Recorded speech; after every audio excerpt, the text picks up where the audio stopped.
Mirë se erdhe në botën ku askush nuk është i pafajshëm. Sekrete shqiptare, vendi ku rrëfimet më të thella, më të ndaluara dhe më të pathëna të shqiptarëve marrin zë. Na bëni subscribe për histori të ndryshme.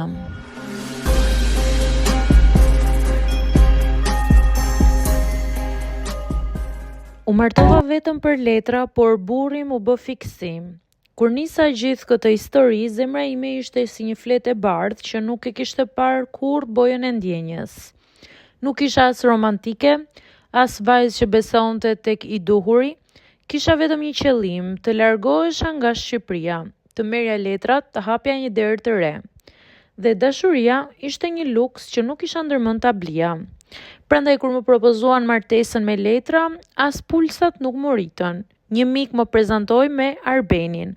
Ai jetonte prej 15 vitesh jashtë, kishte dokumenta, punë të mirë dhe një lloj qetësie prej burri që nuk nxitonte për asgjë. Na u deshën vetëm 3 takime për të rregulluar dokumentat, firmat dhe marrëveshjen e ftohtë.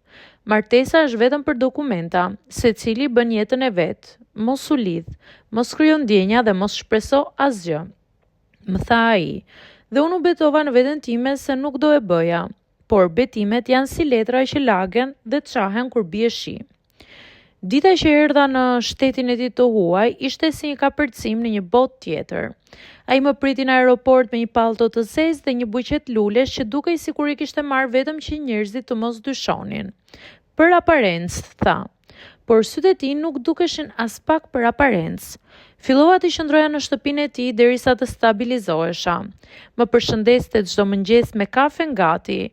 Nuk e kisha kërkuar, as nuk e kisha pritur.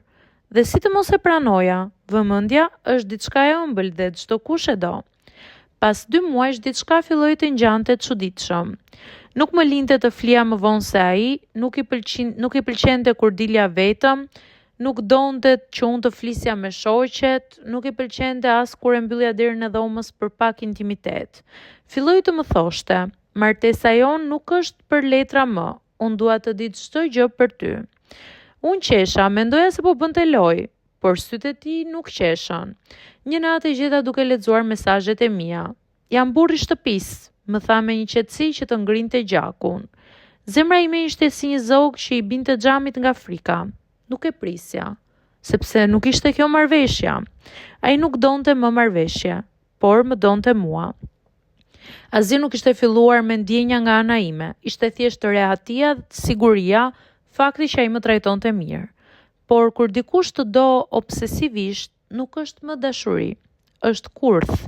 Filloi të më sillte dhurata të shtrenjta, të më mbushte dhomën me parfume, të më blinte rroba që ai donte t'i vishja, të më kontrollonte çdo gjë.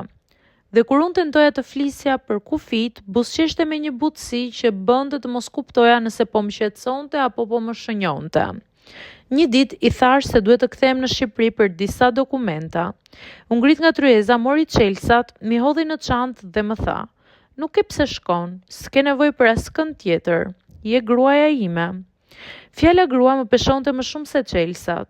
Isha martuar vetëm për letra dhe tani isha futur në një rrjet të padukshëm që ai kishte endur rreth meje, fije pas fije.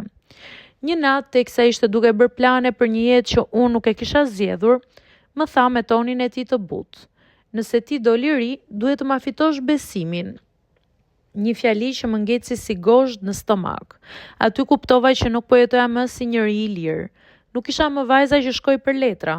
Isha vajza që kishte fituar fiksimin e një burri që nuk e kisha dashur, por që tani më donte deri në pikën e mbërthimit. Në atë moment ndjeva një të vërtetë që më goditi si korridori gjatë pa dalje. Ndonjëherë çmimi i një martese të rreme bëhet shumë më i lartë se letrat.